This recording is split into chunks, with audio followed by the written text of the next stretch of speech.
ವ್ಯಕ್ತಿ ಮುಂದೆ ಏನು ಹೇಳ್ತಾನೆ ಅಂತ ಕಾಯ್ತಿರ್ಬೇಕಾದ್ರೆ ಆ ವ್ಯಕ್ತಿ ಕೊನೆ ಉಸಿರೆಳೆದು ಬಿಟ್ಟ. ಅವನು ನಿನಗೆ ಕೊಟ್ಟಿರೋ ಮಾಹಿತಿ ಎಲ್ಲ ಸತ್ಯವಾದದ್ದು. ಇದ್ರ ಮೇಲೆ ಯಾವುದೇ ಅನುಮಾನನೇ ಬೇಡ. ನೀನಿನ್ನು ಹೋಗ್ಬೋದು. ಹಾಗಾದ್ರೆ ನಾನು ಬೆಂಕಿಯಲ್ಲಿ ಬಿದ್ದು ಸತ್ತ, ನಾನು ಆತ್ಮಹತ್ಯೆ ಮಾಡ್ಕೊಂಡ,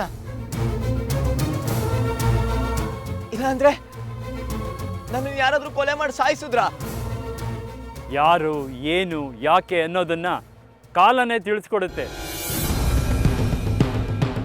ಈಗ ನಾನು ಯಾವುದನ್ನು ಹೇಳಕ್ಕೆ ಸಿದ್ಧ ಇಲ್ಲ. ನೀನಿನ್ನು ಹೊರಡಬಹುದು. ಗುರುಜಿ, ಪ್ರತಿ ಸಲ ನೀವು ನನಗೆ ಸಿಕ್ಕಿದಾಗ್ಲೂ ಯಾವ ವಿಷಯನೂ ಮನಸ್ಸು ಬಿಚ್ಚಿ ಹೇಳೋದೇ ಇಲ್ಲ. ಯಾಕೆ? ನನಗೆ ಟೆನ್ಷನ್ ಆಗುತ್ತೆ. ನಾನು ಆವತ್ತೇ ನಿನಗೆ ಹೇಳಿದ್ದೀನಿ, ಒಬ್ಬರ ಜನ್ಮ ರಹಸ್ಯನ ತಿಳಿಸ್ಕೊಡೋದು ವಿಧಿಗೆ ಅಪಮಾನ ಮಾಡಿದಂತೆ. ಹೆದರಬೇಡ, ಧೈರ್ಯವಾಗಿರು. ಆಗಿರೋದೆಲ್ಲ ಒಳ್ಳೆಯದಕ್ಕೆ. ಇಷ್ಟು ಮಾತ್ರ ನಾನು ಹೇಳಬಲ್ಲೆ. ನೀವು ಹೇಳಿದ್ದೆಲ್ಲ ಆಗಿ ನನಗೆ ಹಿಂದಿನ ಜನ್ಮದೆಲ್ಲ ನೆನಪಾಗಿ ನನ್ನ ಕಾವೇರಿ ನನಗೆ ಸಿಕ್ಬಿಟ್ರೆ ಸಾಕು. ನನಗೆ ಈ ಮನೆ, ಆಸ್ತಿ ಪಾಸ್ತಿ ಏನು ಬೇಡ. ಬೇಡ ಅನ್ನೋದಕ್ಕೆ ನೀನು ಯಾರು? ನಿನಗೆ ದಕ್ಕಬೇಕಾದದ್ದು ದಕ್ಕೇ ದಕ್ಕುತ್ತೆ. ಸರಿ ಗುರುಗಳೇ, ಹೊನ್ನಪ್ಪನವ್ರೆ, ನಾನಿನ್ನು ಬರ್ತೀನಿ.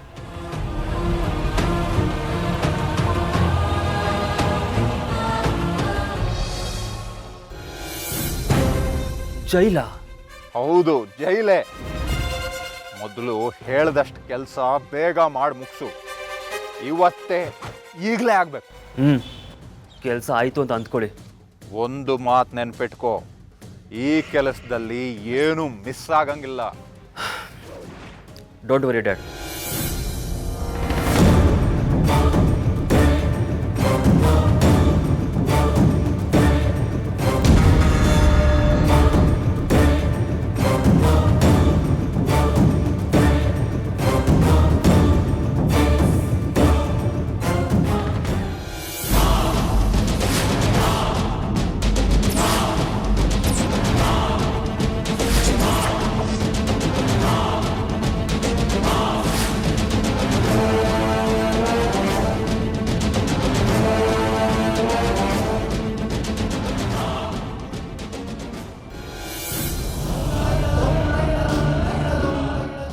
ವಸುಂಧರ ಹುಷಾರಾಗಲಿ ಅಂತ ಪೊನ್ನಪ್ಪ ಮಾಡಿಸ್ತಿರೋ ಪೂಜೆಯಿಂದ ನನಗೆ ಗೊತ್ತಿಲ್ಲದೆ ಇರೋ ಹಾಗೆ ನಾನು ಅಲ್ಲಿಗೆ ಹೋಗೋ ಹಾಗಾಯಿತು. ಈ ವಸುಂಧರ ಯಾರು? ಕಾವೇರಿ ಅಂತ ಪೊನ್ನಪ್ಪ ಹೇಳೋದ್ರಲ್ಲಿ ಸತ್ಯ ಇದೆಯಾ? ಪೊನ್ನಪ್ಪ ಹೇಳೋ ಕಾವೇರಿನೇ ನನ್ನ ಕಾವೇರಿನ? ಬೇಡ ಬೇಡ ಅಂದರು ನನ್ನ ಪ್ರತಿ ಆಲೋಚನೆಗಳು, ನನ್ನ ಪ್ರತಿ ಹೆಜ್ಜೆಗಳು ಎಲ್ಲ ವಸುಂಧರ ಕಡೆಗೆ ಹೋಗ್ತಾ ಇದೆ.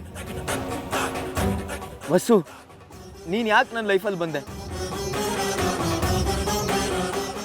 ನೀನೇ ನನ್ನ ಕಾವೇರಿನಾ ಅಂತ ನನಗೆ ಕನ್ಫ್ಯೂಸ್ ಆಗ್ತಿದೆ. ವಸುಂಧರ,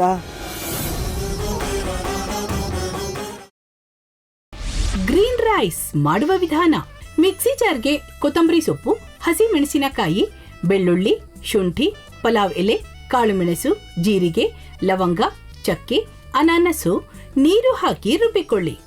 ಒಂದು ಪ್ಯಾನ್ಗೆ ಎಣ್ಣೆ ಹಾಕಿ ಅದು ಕಾದ ಮೇಲೆ ಜೀರಿಗೆ, ಈರುಳ್ಳಿ, ಕರಿಬೇವು ಹಾಕಿ ಹುರಿದು ರುಬ್ಬಿದ ಮಸಾಲ, ಉಪ್ಪು, ಅನ್ನ ಹಾಕಿ ಮಿಕ್ಸ್ ಮಾಡಿ.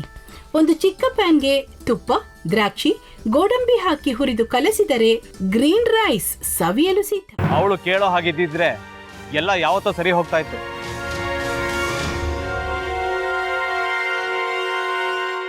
ಅದಕ್ಕೆ ನೀವಾದ್ರೂ ಏನು?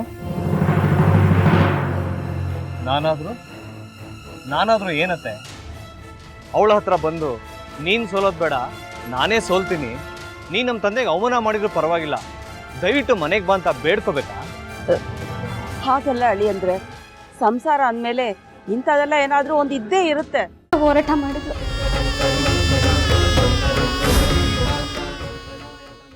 ಮಧುವಂತೆ ಅಕ್ಕನ ನ್ಯಾಯ ಸಿಗುವವರೆಗೂ ನನ್ನ ಮದ್ವೆನೆ ಮಾಡ್ಕೊಳ್ಳಲ್ಲ ಅಂತ ಪಣ ತೊಟ್ಟು ಕೂತಿದ್ಲು. ನಿನ್ನ ಪ್ರಾಣನ ಇಟ್ಕೊಂಡಿದ್ಲು ಕಣ ಅಕ್ಕ.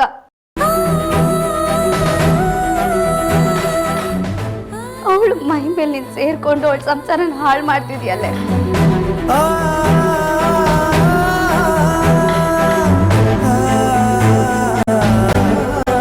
ದೊಡ್ಡ ಅಂಶ ಇದ್ಯಾವುದಪ್ಪ ಹೊಸ ನಂಬರಿಂದ ಫೋನ್ ಬತ್ತದೆ. ಆ ಫೋಟೋ ತಗೊಂಡವೇನಾದ್ರು ಬೇರೆ ನಂಬರಿಂದ ಮಾಡಿರ್ಬೋದಾ? ತೊಂದರೆ ಇಲ್ಲ, ಎತ್ತು ಬಿಡು. ಹಲೋ, ಏಯ್ ಪಟ್ಟಾಪಟ್ಟಿ ಚಡ್ಡಿ ಬನಿಯನ್, ಏನೋ ಮಾಡ್ತಾ ಇದ್ಯಾ? ಶಿವನೇ ಶಂಭುಲಿಂಗ, ನಿನ್ ಜೊತೆಗೆ ಮಾತಾಡ್ದವನೆಲ್ಲಪ್ಪ. ಅಲ್ಲ ಶಿವ, ಯಾಕೆ ಹಿಂಗೆ ಫೋನ್ ಮಾಡಿ ನಂಗೆ ಜಂತುಳ ಬಿಡ್ತಾ ಇದೆ? ಏಯ್ ವಾಯ್ಸ್